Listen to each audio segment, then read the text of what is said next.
Nehemia pasal yang ke-6, kita akan membacakan ayat 10 hingga sampai dengan ayatnya yang ke-14. Sekali lagi firman Tuhan di dalam kitab Nehemia, Nehemia pasal yang ke-6, Nehemia 6 ayat 10 sampai dengan ayatnya yang ke-14. Sudah dapat kitab Nehemia? Amin. Kita baca di ayat 10 sampai dengan ayat yang ke-14 di bawah perikop pembangunan tembok diselesaikan usaha-usaha membunuh Nehemia. Saya akan membacakan ayat yang genap dan Bapak Ibu Saudara akan melanjutkannya dengan membacakan ayat yang ganjil. Beginilah firman Tuhan. Ketika aku pergi ke rumah Semaya bin Delaya bin Mehatebil, sebab ia berhalangan datang. Berkatalah ia, biarlah kita bertemu di rumah Allah di dalam bait suci dan mengunci pintu-pintunya, karena ada orang yang mau datang membunuh engkau. Ya, malam ini mereka mau datang membunuh engkau. Tetapi kataku, orang manakah seperti aku ini yang akan melarikan diri? Orang manakah seperti aku ini dapat memasuki bait suci dan aku tidak pergi? Karena ku ketahui benar bahwa Allah tidak mengutus dia. Ia mengucapkan nubuat itu terhadap aku karena disuap Tobia dan Sanballat. Untuk ini ia disuap-suapnya aku menjadi takut lalu berbuat demikian. Sehingga aku berdosa dengan demikian, mereka mempunyai kesempatan untuk membusukkan namaku, sehingga dapat mencela aku. Bersama-sama 1-2 ya. Ya Allahku, ingatlah bagaimana Tobia dan Sanballat masing-masing telah bertindak. Tidak. Dan nabi-nabi yang lain yang mau menakut-nakutkan aku. Baik, kekasih Tuhan yang diberkati oleh Tuhan Yesus, tema firman Tuhan kita hari ini yaitu berhati-hatilah. Bahasa rotenya be careful, berhati-hatilah. Tema firman Tuhan kita yaitu berhati-hatilah. Sebagaimana yang sudah kita baca di dalam kitab Nehemia, pasal yang ke-6 ayat yang ke-10 sampai dengan ayat yang ke-11 ini, mengingatkan saudara dan saya supaya kita semua bersikap hati-hati. Berhati-hati bukan berarti kita mencurigai semua orang atau membenci siapa saja yang ada di sekitar kita. Melainkan berhati-hati terhadap orang-orang yang berusaha untuk menjatuhkan semangat kita. Berhati-hati terhadap orang-orang yang berusaha menghalangi langkah kita dalam mengikuti Tuhan. Berhati-hati terhadap orang-orang yang tidak menyukai pertobatan kita. Berhati-hati terhadap orang-orang yang tidak mendukung pertumbuhan rohani saudara. Itu yang perlu bagi kita untuk berhati-hati. Kekasih Tuhan. Karena apa? Karena di dunia ini sudah ada begitu banyak orang yang menjadi pengkhianat. Dan mungkin kita juga bisa menjadi korban dari pengkhianatan. Dan karena itulah kita perlu hidup bijaksana dengan semua orang. Kita perlu berhati-hati terhadap siapapun juga, karena kita tidak tahu hati seseorang. Jadi saudara dan saya perlu hidup berhati-hati. Be careful, berhati-hati kekasih Tuhan. Karena saya berdoa supaya kita tidak menjadi korban dari pengkhianatan. Amin. Karena ada orang-orang yang hidupnya seperti itu. Bahkan ada teman sendiri yang berani menusuk dari belakang. Dan bahkan ada orang-orang yang niat hatinya hanya mau mengacaukan. Tidak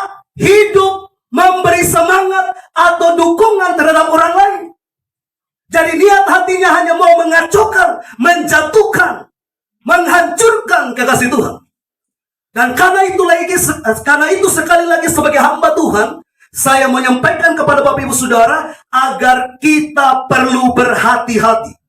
Saudara yang dikasihi oleh Tuhan, perhatikan baik-baik di dalam pembacaan teks firman Tuhan Nehemia 6 ayat 10 sampai 14. Nehemia mempunyai teman yang mau mengacaukan rencananya untuk membangun tembok kota Yerusalem. Kita tahu bahwa membangun tembok Yerusalem itu adalah visi yang Tuhan taruh di hati Nehemia. Tetapi tidak semua orang menyukai dengan visi tersebut. Saudara perhatikan, sementara Nehemia sibuk membangun kembali tembok Yerusalem yang telah rusak, sementara dia sedang bekerja, kekasih Tuhan, di situ temannya yang bernama Semaya. Bernama siapa? Semaya. Dibayar oleh penentang Nehemia. Untuk apa dia dibayar? Untuk merusak nama baiknya. Untuk melakukan defamasi terhadap Nehemia. Mencemarkan nama baik Nehemia. Agar tujuan daripada merusak nama baik itu, pekerjaan pembangunan terhenti. Kasih Tuhan yang diberkati oleh Tuhan Yesus. Padahal Nehemia kembali ke kota Yerusalem untuk mengerjakan proyek yang besar, yaitu membangun tembok kota Yerusalem. Tetapi sangat disayangkan, ada orang-orang yang menentang pekerjaan yang telah dipercayakan Tuhan kepada dia. Saudara yang dikasihi oleh Tuhan Yesus, sekalipun demikian, ada orang-orang tertentu yang mau merusak nama baik daripada Nehemia. Nehemia menyadari hal itu. Amin. Bagaimana Nehemia bisa menyadari hal itu? Nehemia tahu bahwa Tuhan tidak mengirim Semaya. Tuhan tidak mengutus Semaya. Karena kalau Tuhan mengutus Semaya, Tuhan mengirim Semaya, otomatis Semaya akan mendukung pekerjaan yang dikerjakan oleh Nehemia. Tapi karena Semaya mau merusak nama baik Nehemia, karena dia sudah mendapatkan suap dari orang-orang yang menentang Nehemia, maka Nehemia tahu persis bahwa Semaya tidak diutus Tuhan. Semaya tidak dikirim Tuhan. Kalau Semaya dikirim Tuhan, dia tidak akan mengacaukan pembangunan kota dan pembangunan tembok kota Yerusalem. Percaya Bapak Ibu Saudara. Tapi kita bersyukur karena Nehemia menyadari perangkap itu, sehingga proyek pembangunan pun tetap berjalan, tetap lanjut hingga selesai. Amin. Perhatikan di ayat yang ke-15 dari Kitab Nehemia pasal yang ke-6, saya bacakan bagi saudara, dikatakan begini. Maka selesailah tembok itu pada tanggal 25 bulan Elul, dalam waktu 52 hari. 52 hari. Nehemia menyelesaikan pembangunan tembok kota Yerusalem yang telah rusak. Kalau kita bayangkan di zaman sekarang sih mudah, enak, betul? Ada barang-barang berat yang bisa diandalkan untuk membangun kembali tembok yang telah rusak. Tapi bagaimana dengan zaman Nehemia pada waktu itu? Tentunya semua hanya menuntut kepada tenaga manusia untuk mengerjakannya. Tetapi dalam tempo 52 hari, tembok kota Yerusalem pun selesai dikerjakan. Amin. Haleluya. Karena itu Bapak Ibu Saudara, kita akan mendengarkan dua hal penting. Yang pertama, bagian A atau yang pertama, Tuhan mengizinkan kita berada di mana kita ada. Sekali lagi, bagian A atau bagian pertama, Tuhan mengizinkan kita berada di mana kita ada. Percayakah Bapak Ibu Saudara bahwa Tuhan mengizinkan Nehemia berada di Yerusalem? Saya percaya 100% bahwa Tuhan mengizinkan Nehemia berada di Yerusalem. Katakan amin. Dengan tujuan untuk membangun kembali tembok kota Yerusalem yang telah rusak dan menggantikan pintu-pintu gerbang yang sudah terbakar. Tuhan mengizinkan kita berada di pekerjaan di mana kita bekerja. Tuhan mengizinkan kita berada di pelayanan di mana kita melayani. Tuhan mengizinkan kita berada di keluarga di mana kita dilahirkan. Tuhan mengizinkan kita berada di tempat tinggal di mana kita tinggal. Tuhan mengizinkan kita berada di sekolah atau saudara berada di sekolah di mana saudara sedang menempuh pendidikan. Amin. Jadi Tuhan yang mengizinkan kita ada di situ. Yakinkah Bapak Ibu Saudara bahwa Tuhan yang mengizinkan Bapak Ibu Saudara dan saya ada dalam pelayanan sidang ini? Amen. Kita percaya itu. Karena kita berkata Bapa yang menarik jiwa itu datang kepada dia. Jadi tidak ada satu manusia pun yang bisa menarik orang datang pada Tuhan selain Tuhan sendiri. Selain Bapa di sorga yang berkuasa menarik jiwa datang kepadanya. Hanya memang yang jadi persoalan adalah semua manusia telah diberikan hak bebas. Dia mau segenap hati untuk mengikuti Tuhan atau tidak, itu keputusan pribadi. Amin. Nah, mengapa Tuhan mengizinkan kita berada di tempat di mana kita ada? Karena Tuhan mau berkarya bagi kita di tempat di mana kita ada. Tuhan mau berkarya bagi Bapak Ibu Saudara di pekerjaan di mana saudara bekerja, atau saudara sedang bekerja dalam pekerjaan apa itu, Tuhan mau berkarya untuk saudara di situ. Tuhan mau berkarya bagi kita di dalam pelayanan di mana Tuhan mempercayakan kita melayani dan seterusnya. Katakan haleluya. Katakan amin. Jadi kalau kita percaya Tuhan berkarya, maka dengarkan baik-baik. Ketika Tuhan berkarya di dalam hidup kita, pastinya kita akan mendapatkan promosi-promosi di mana kita berada. Promosi di pekerjaan kita, promosi di pelayanan kita, promosi di sekolah, promosi di keluarga, dan seterusnya. Itu tanda bahwa Tuhan berkarya di dalam hidup saudara. Amin. Karena Tuhan tidak pernah menjatuhkan kita, Tuhan tidak pernah menggagalkan kita, tapi Tuhan pasti menyertai sampai kesudahannya. Itu firman Tuhan, kekasih Tuhan.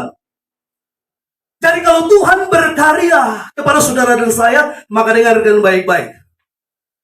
Kalau Tuhan berkarya bagi saudara di pekerjaan di mana saudara bekerja, maka tentunya pemimpin kita atau pemilik pekerjaan atau bos, katakanlah demikian, dia pasti lebih percaya pada kita. Mengapa dia percaya pada kita? Karena dia melihat kita hidup sesuai kehendak Tuhan. Kita hidup dengan jujur, kita hidup dengan disiplin. Amin. Di sekolah juga begitu. Pasti ada guru-guru yang menaruh lebih perhatiannya kepada muridnya, yang dimana dia lihat bahwa muridnya itu patuh, taat aturan sekolah, tidak sering bolos, suka mengerjakan PR kalau dikasih oleh guru. Amin.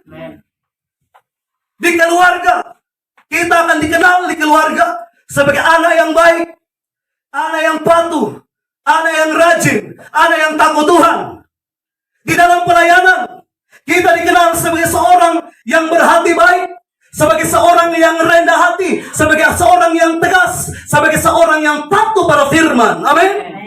Di dalam masyarakat pun demikian.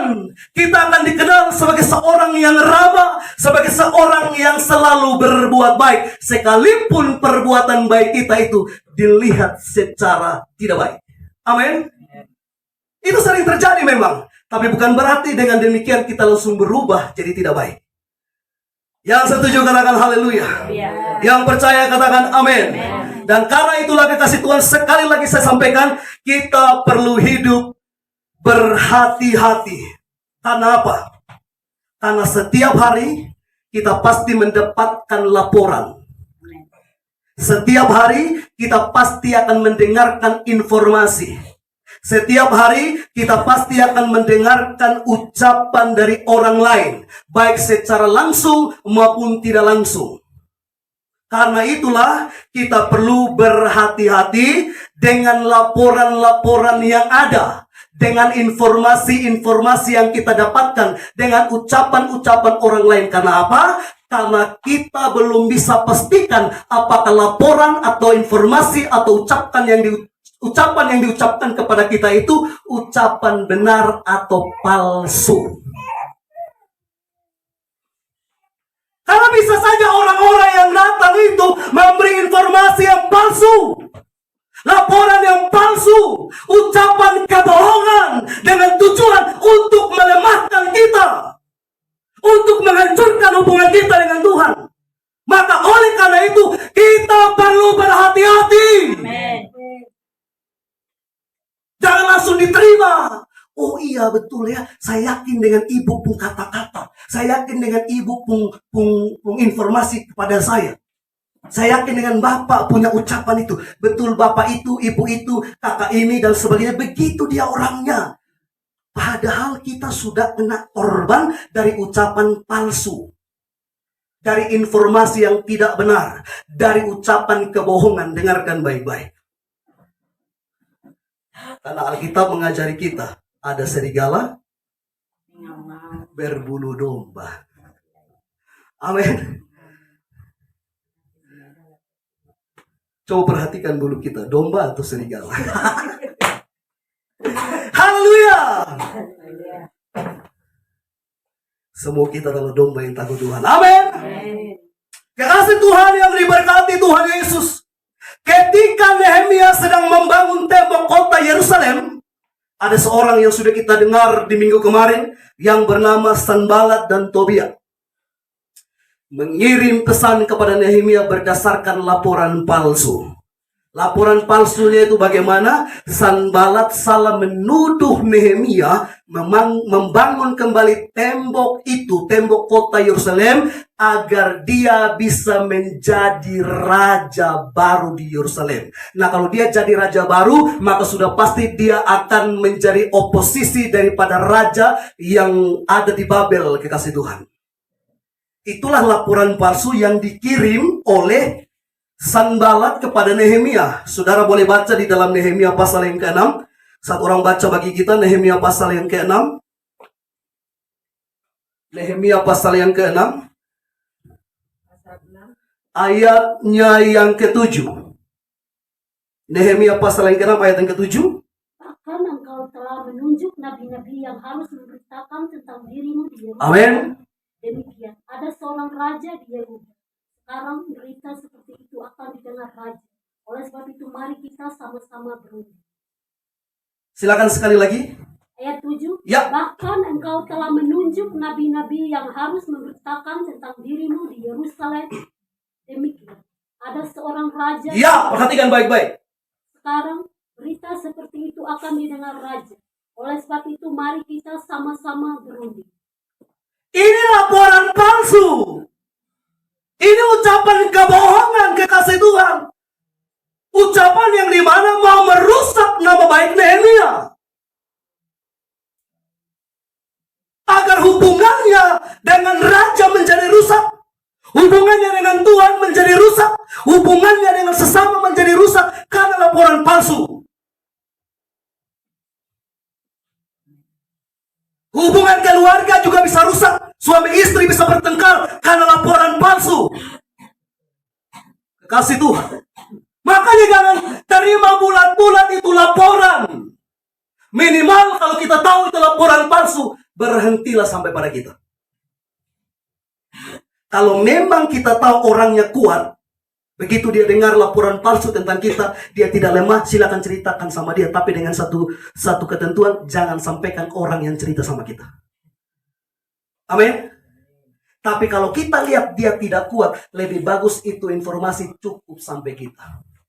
Karena dengarkan baik Bapak Ibu Saudara, semua yang saya dapatkan sebelum saya menikah, tidak semua saya ceritakan sama Ibu Gembala. Itu cukup sampai pada saya. Itu prinsip saya. Kalau semua menyangkut pelayanan, oke, karena dia dengan saya satu. Amin. Tapi menyangkut pribadi orang, privasi, tidak semua saya cerita sama Ibu Gembala. Apalagi itu menyangkut laki-laki dengan laki-laki, begitu ya. Kan tidak dosa ya toh? Amin. Yang perlu tahu kan saya sampaikan sama Tuhan, selesai. Yang setuju katakan amin. Makanya kekasih Tuhan, seandainya kita mendengarkan laporan palsu tentang seseorang, hentikan itu. Hentikan dengan satu ketentuan, informasi itu cukup sampai di telinga kita.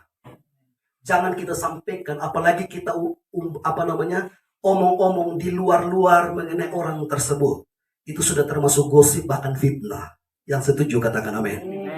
Yang setuju katakan amin. Jangan biarkan kebohongan menghancurkan reputasi seseorang. Kita berhak untuk menghentikannya. Mau menghentikannya katakan saya. Jadi dengarkan baik-baik. Tuhan mengizinkan kita berada di tempat kita ada. Jadi kalau saudara percaya bahwa di tempat pelayanan ini Tuhan izinkan saudara rela hati untuk mau dimuridkan untuk melayani Tuhan. Amin. Kecuali Bapak Ibu sudah percaya, tidak percaya. Tapi kalau kita percaya, relakanlah hati kita untuk mau dimuridkan supaya kita sama-sama melayani Tuhan. Amin. Haleluya. Yang kedua atau bagian B. Perhatikan persahabatan atau hubungan kita dengan seseorang. Yang pertama tadi, Tuhan mengizinkan kita berada di tempat di mana kita ada. Yang kedua atau bagian B, perhatikan persahabatan atau hubungan kita dengan seseorang. Mengapa kita perlu memperhatikannya? Karena perlu kita tahu, perlu kita ingat bahwa ada sebagian orang. Sebagian orang, tidak semua orang. Amin. Ada sebagian orang yang hidupnya hanya mau menjatuhkan orang lain. Sedangkan sebagiannya lagi ingin membangun orang lain. Di manakah kelompok kita? Mau membangun atau menjatuhkan? Membangun. Karena itu sifat anak-anak Tuhan. Amin. Katakan haleluya. Karena itu perhatikanlah. Persahabatan kita dengan siapa kita bersahabat. Perhatikanlah hubungan kita dengan siapa kita berhubungan. Kalau kita tahu kita sedang berhubungan dengan penipu, jangan terus berhubungan dengan dia. Amin. Kalau kita tahu bahwa persahabatan kita dengan seseorang itu karena pemberontak, jangan kita terus bersahabat, katakan amin. Tapi dengarkan baik-baik, bukan berarti kita benci.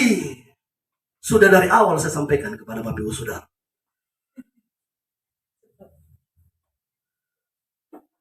Jikalau persahabatan atau hubungan tersebut bersifat memotivasi, bersifat membangun, bersifat menyemangati kita, maka peliharalah hubungan itu.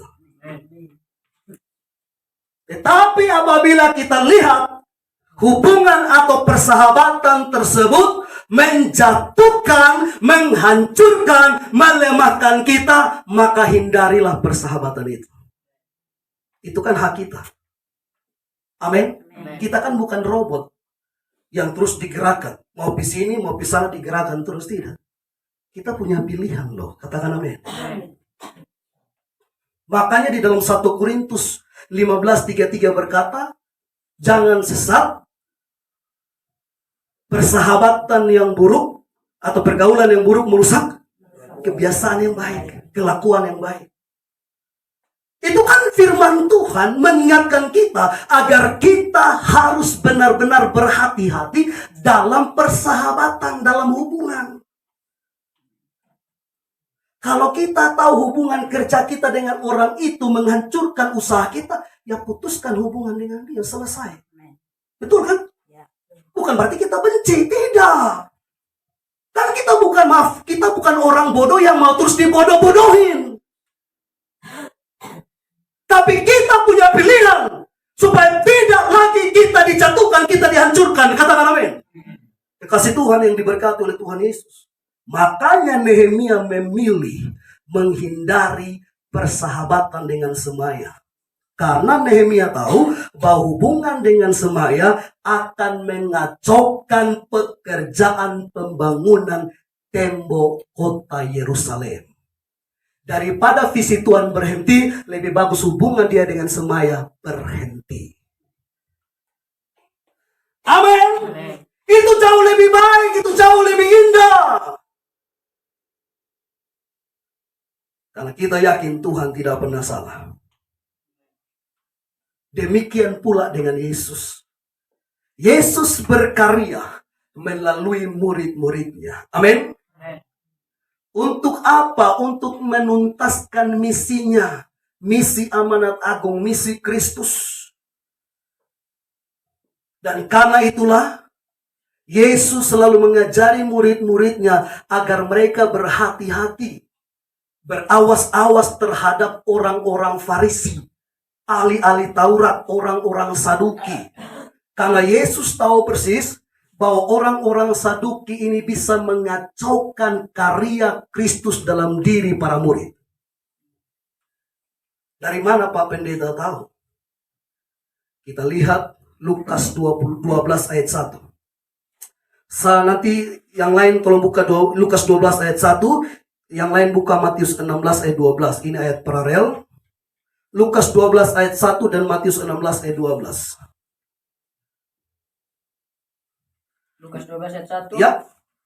Dalam perikop pengajaran khusus bagi murid-murid. Ya. Sementara itu beribu-ribu orang banyak telah berkerumun sehingga mereka berdesak-desak. Lalu Yesus mulai mengajar pertama-tama kepada murid-muridnya. Ya, pertama-tama kepada murid-muridnya. Katanya, waspadalah terhadap ragi, yaitu kemunafikan orang Farisi. Waspadalah terhadap ragi. Kemunafikan orang Farisi. Matius 16:12.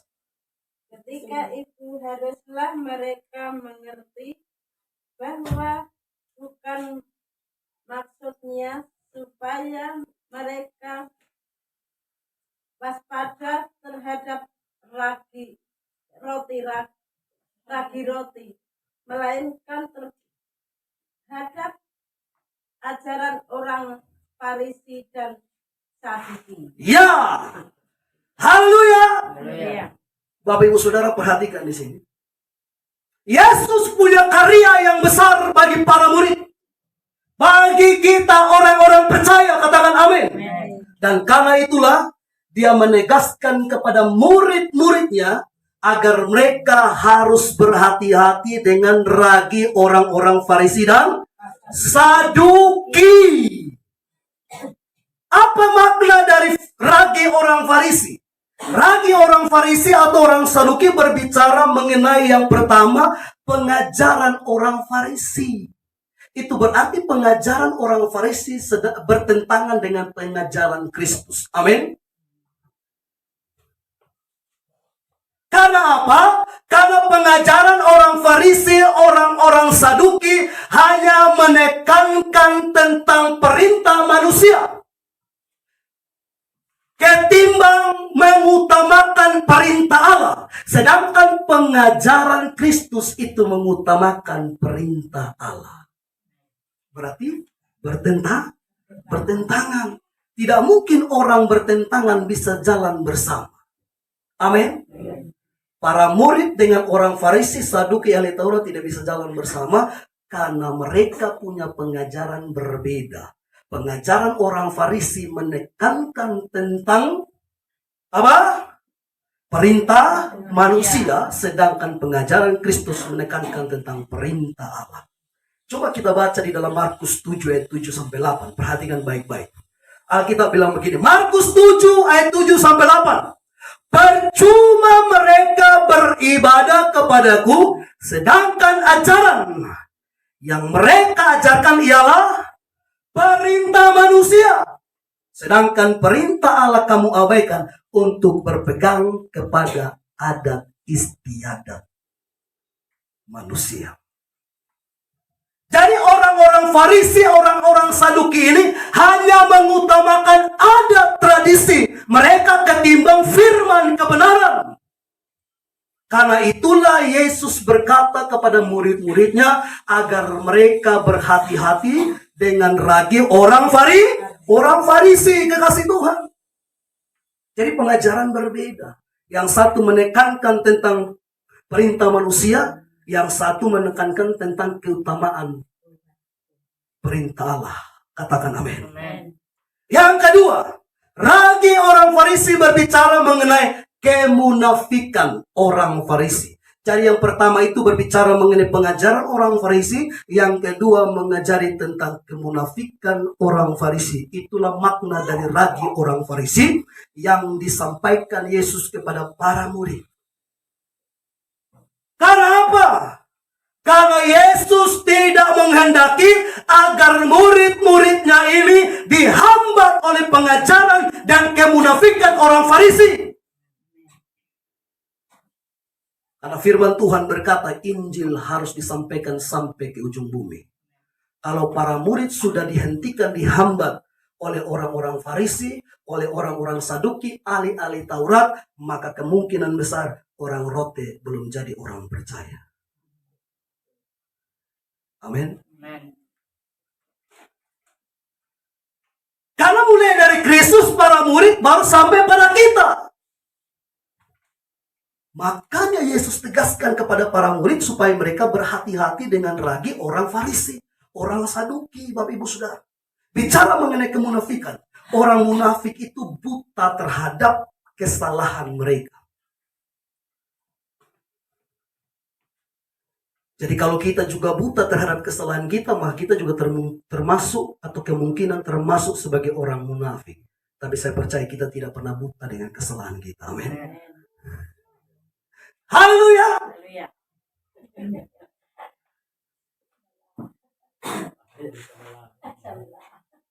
Katakan amin.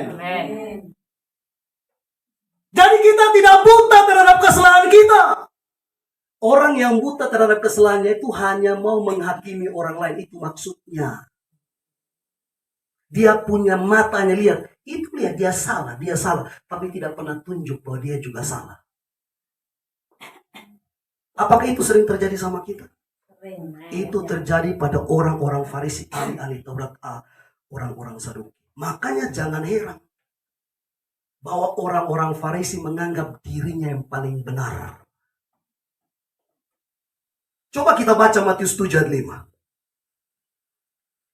Matius 7 ayat 5. Perhatikan baik-baik. Matius 7 ayat 5. Dibacakan. Hai orang munafik, keluarkanlah dahulu balok dari matamu, maka engkau akan melihat dengan jelas untuk mengeluarkan selumbar itu dari mata saudara.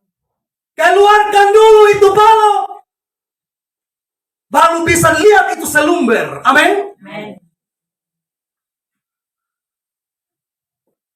Jangan sampai tai mata di saudara kita yang kita lihat, tapi tai sapi di mata yang besar-besar tidak kita lihat di mata kita. Itu yang terjadi kepada orang-orang munafik yang Tuhan Yesus singgung terhadap ragi orang Farisi. Mereka itu hanya mau menghakimi dan menghakimi. Tanpa melihat bahwa mereka punya kesalahan yang besar di hadapan Tuhan. Kasih Tuhan yang diberkati oleh Tuhan Yesus. Jadi orang munafik buta terhadap kesalahan mereka. Yang kedua, orang munafik buta terhadap pekerjaan Tuhan. Jadi bukan hanya buta terhadap kesalahan mereka, tetapi mereka juga buta terhadap pekerjaan Tuhan. Lukas 12 ayat 5 dan 6. Lukas 12.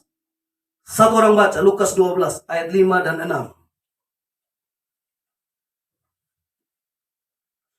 Lukas 12 ayat 5 dan 6. Lukas 12 ayat 5 dan 6. Iya, perhatikan. Ayat 5, aku akan menunjukkan kepada kamu siapakah yang harus kamu takuti. Takutilah dia yang setelah membunuh mempunyai kuasa untuk melemparkan orang ke dalam neraka. Sesungguhnya aku berkata kepadamu, takutilah dia. Ayat 6. Bukankah burung pipit dijual 5 ekor 2 duit? Untuk demikian tidak seekor pun daripadanya yang dilupakan Allah. Haleluya.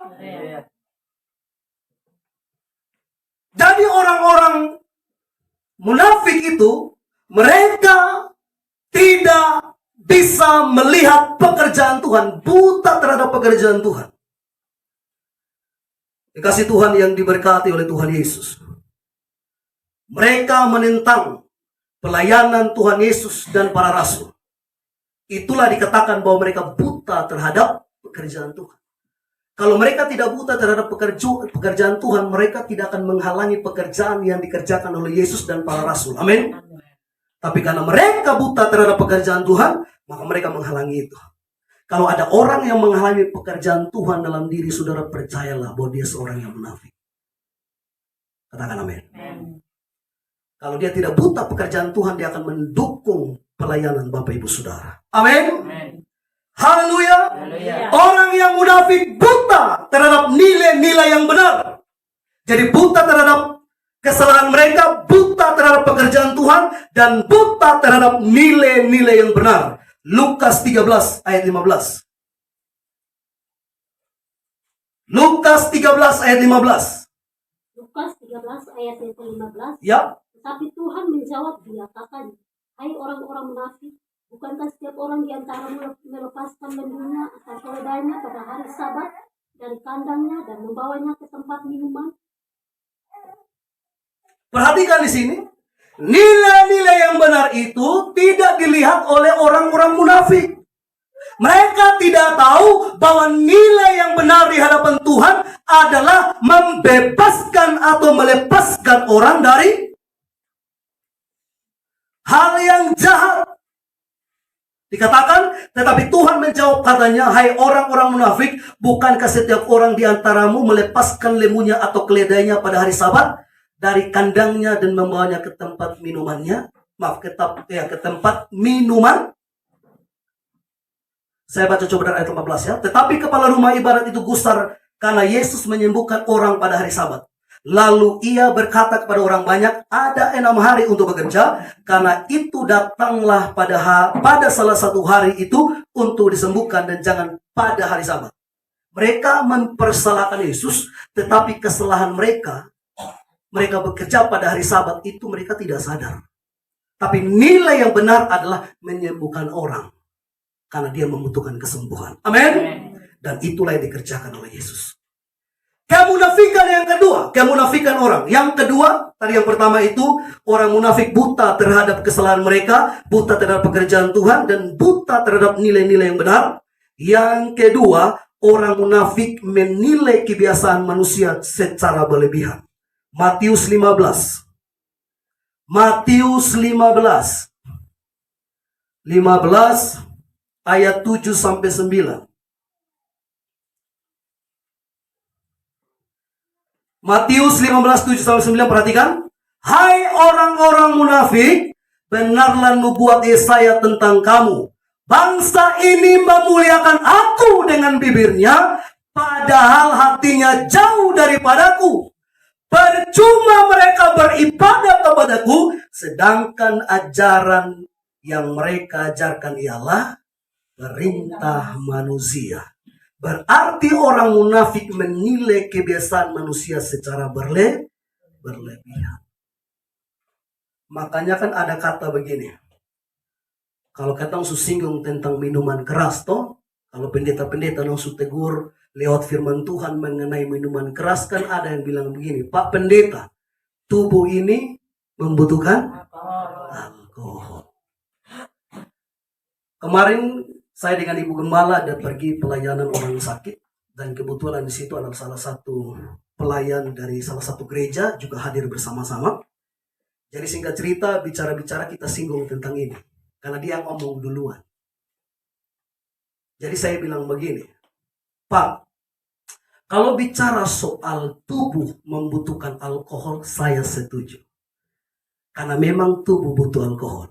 Tapi Pak harus tahu bahwa tubuh tidak butuh minuman keras.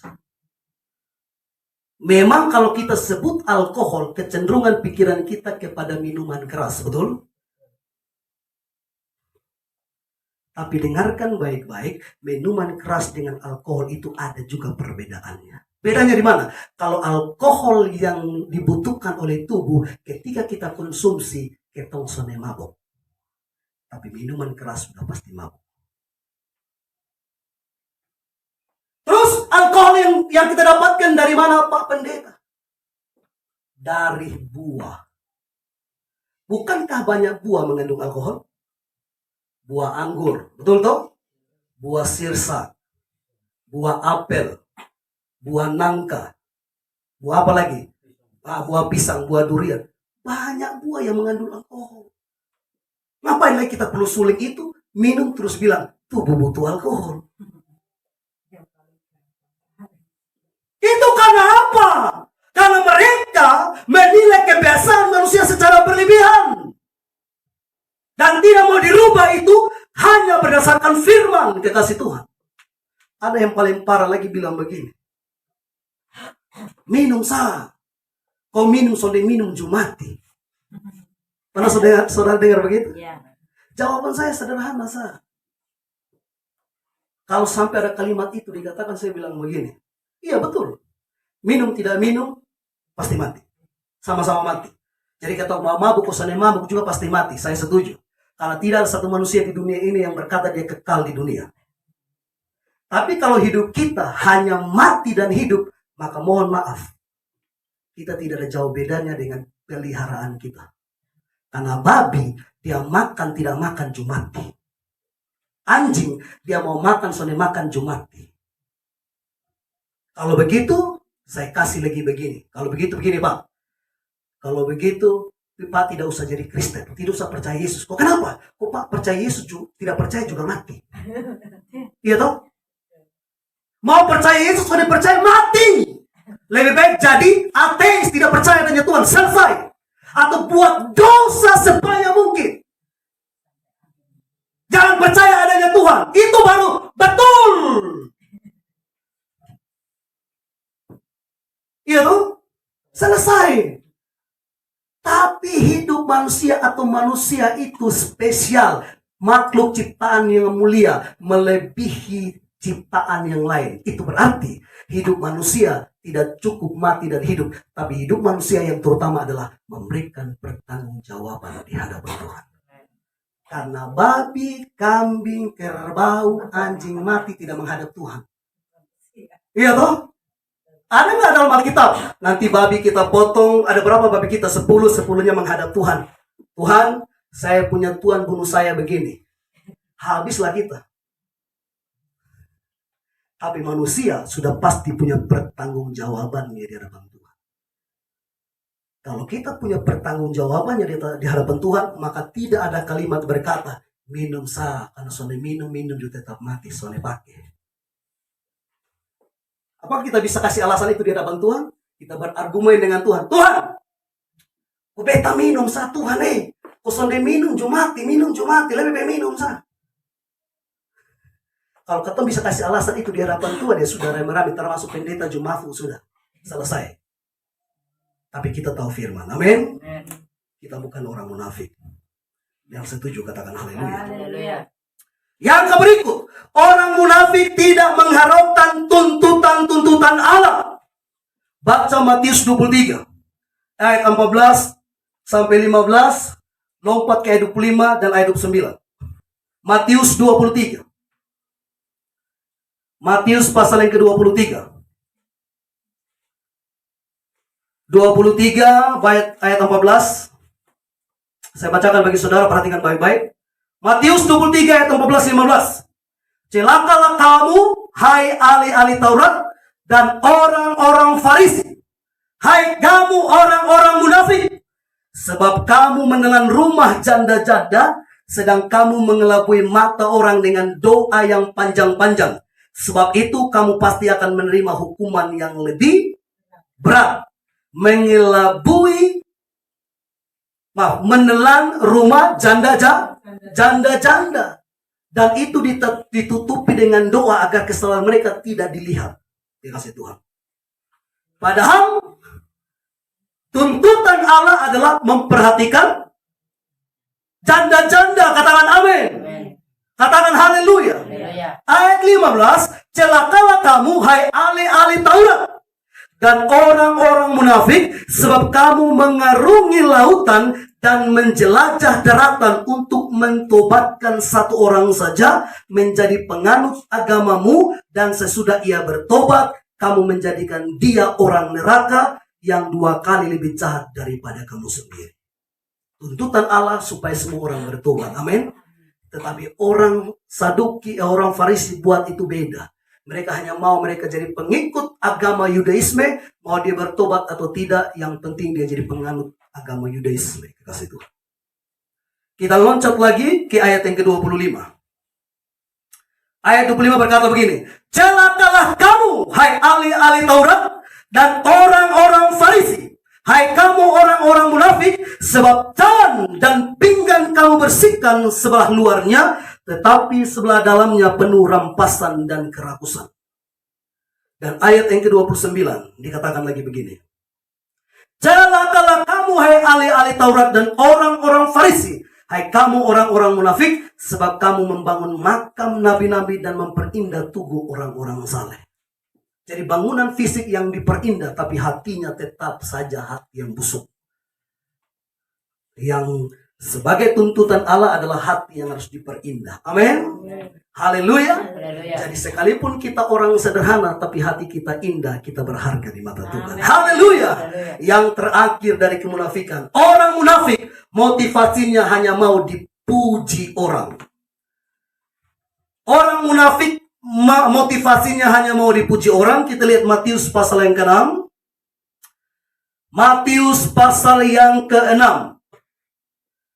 Ayat yang kedua, ayat yang kelima, dan ayat yang ke-16. Perhatikan baik-baik. Matius 6, ayat 2. Dikatakan begini. Jadi apabila engkau memberi sedekah, janganlah engkau mencenangkan hal itu seperti yang dilakukan orang munafik di rumah-rumah ibadah dan di lorong-lorong supaya mereka dipuji orang. Aku berkata kepadamu, sesungguhnya mereka sudah mendapatkan upahnya. Amin. Jadi yang menjadi masalah bukan pemberian itu, tetapi yang menjadi persoalan di sini adalah supaya dilihat orang dan dipuji. Itu yang menjadi persoalannya. Kita mohon maaf, kita mau kasih 1.000, mau kasih 100.000, mau kasih 1 juta, itu tidak masalah di hadapan Tuhan. Tapi yang menjadi persoalannya supaya orang puji kita. Itu yang menjadi masalah. Katakan amin. Kita lihat lagi di ayat yang kelima. Dari Matius 6. Ayat yang kelima dikatakan begini. Dan apabila kamu berdoa, janganlah berdoa seperti orang munafik. Mereka suka mengucapkan doanya dengan berdiri dalam rumah-rumah ibadat dan pada tikungan-tikungan jalan raya supaya mereka dilihat orang. Aku berkata kepadamu, sesungguhnya mereka sudah mendapatkan Jadi yang menjadi masalah bukan dia berdoa. Bukan. Karena semua kita berdoa, betul atau tidak? Dan orang yang berdoa pasti dilihat Siapa yang berdoa tidak dilihat orang? Kecuali kita berdoa di kamar kita. Tapi dalam ibadah kita berdoa pasti dilihat orang. Apalagi ketika bikin KKR, banyak orang, pasti sudah mata tertuju kepada orang yang pimpin doa. Tapi yang menjadi kesalahan sini adalah motivasi hati. Hanya mau dipuji orang. Itu yang salah. Jadi pemberian tidak salah, yang salah motivasi hati. Berdoa tidak salah, tapi yang salah motivasi hati. Satu ayat firman Tuhan lagi mengenai ini, lihat di ayat yang ke-16.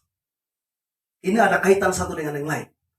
Dan apabila kamu berpuasa, janganlah muram mukamu seperti orang munafik. Mereka mengubah air mukanya supaya orang melihat bahwa mereka sedang berpuasa. Aku berkata kepadamu, sesungguhnya mereka sudah mendapatkan Jadi tidak ada salah dengan pemberian kita. Tidak ada salah dengan doa kita. Tidak ada salah dengan puasa kita. Yang salahnya adalah motivasi hati agar mau dilihat dan dipuji orang. Itulah yang salah. Tapi kalau motivasi kita benar, maka pemberian kita pun menyenangkan Tuhan, doa kita pun menyenangkan Tuhan, puasa kita juga menyenangkan Tuhan. Amin. Nah, Tuhan Yesus tidak mengizinkan agar murid-muridnya ini menentang kebenaran dan berlaku munafik. Makanya dia mempertegaskan murid-muridnya supaya mereka berhati-hati dengan ragi orang Farisi, orang Saduki. Kalau para murid sudah menjadi terpengaruh dengan ragi orang Farisi sehingga mereka menentang kebenaran dan berlaku munafik, maka Injil Tuhan terhambat dan terhenti. Katakan haleluya. Dan karena itulah hubungan yang baik dan benar di hadapan Tuhan tidak menyebabkan kita menentang kebenaran dan berlaku munafik. Sekali lagi, perhatikan hubungan kita, perhatikan persahabatan kita. Kalau dalam hubungan dan persahabatan itu mengakibatkan kita menentang kebenaran dan berlaku munafik, hindarilah. Tetapi hubungan itu membuat kita lebih dekat dengan Tuhan, kita menjadi pribadi yang menyenangkan hati Tuhan, peliharalah hubungan.